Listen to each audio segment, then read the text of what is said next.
Okay, we're back for another workout using the muscle confusion principle. You guys are probably getting tired of this, but I think it's kind of a fun thing to show how to create variety and creativity and fun in your workouts. So we recently did a podcast, number 167, about this principle, so you can learn more in that podcast if you're interested, and I'll make a link in the announcement for this video. And then we've talked about exercises. Our previous examples have been with exercise pairings being opposing or complementary. You also have other options of time under tension. That's what TUT stands for. You can do exercises that are under 20 seconds paired with exercises that take 20 to 40 seconds, then exercises that are like 40 seconds plus. It's kind of like strength, muscle shaping, muscle damage, and endurance. You can kind of think of it that way. So you might do a strength exercise into an endurance one, back into an explosive strength one.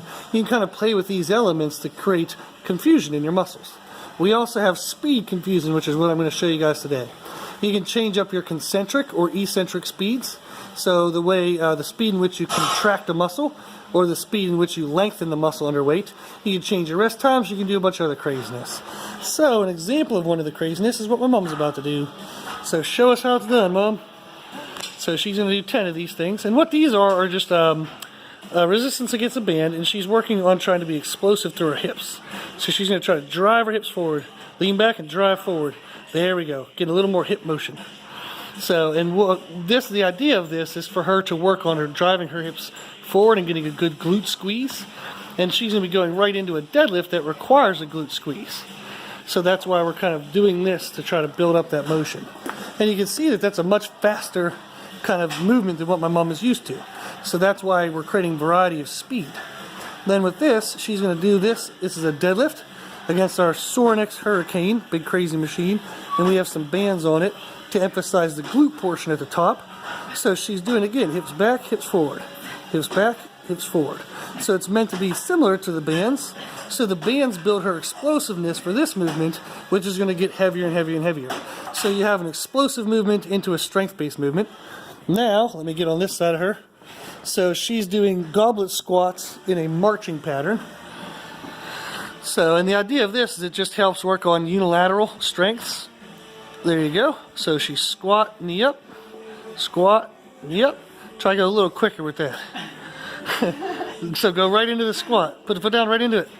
Go faster. Into it. You gotta work on this. So, but that's the fun of this. The fun of this workout, well, probably not fun for her. Okay, you got the lunges, you got the walking lunges. So it's trying to get her body to move in a manner that she's not used to. So we do powerlifting and bodybuilding.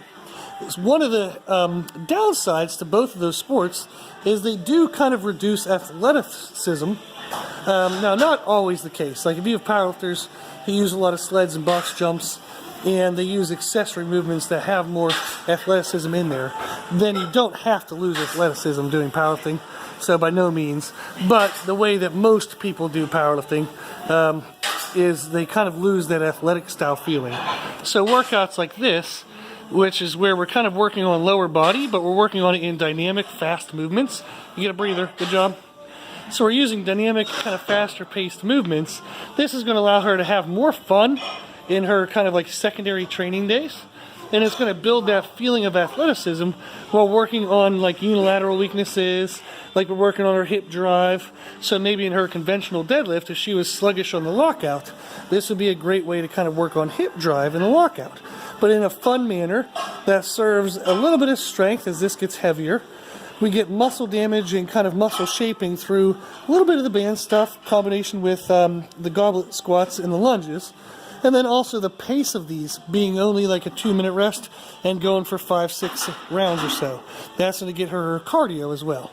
So you can see during her rest period, she's actually doing a stretch for a muscle that kind of bugs her sometimes is the front of her hips. Her hip flexors and hip socket get kind of pinched down on the front side.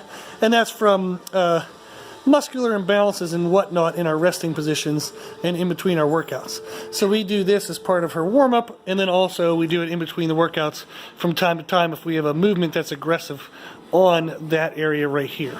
So we also have some therapy stuff that we use as well, and we'll make a video about that maybe so that way we can show you guys how we use that stuff too. So, but I thought it'd be pretty cool to show you another example of how to use the muscle confusion principle, and we do have a handout for it, so if you'd like, you can email us at brutaliron@gmail.com. I'll send you a handout with some sample workouts using different kind of varieties of this stuff, different ways to mix it up. And then also go listen to that podcast on our Brutal Iron Gym podcast. You can find it on Podbean, iTunes, Spotify, all underneath Brutal Iron Gym. And it was podcast number 167 that talked about muscle confusion principle. Cool.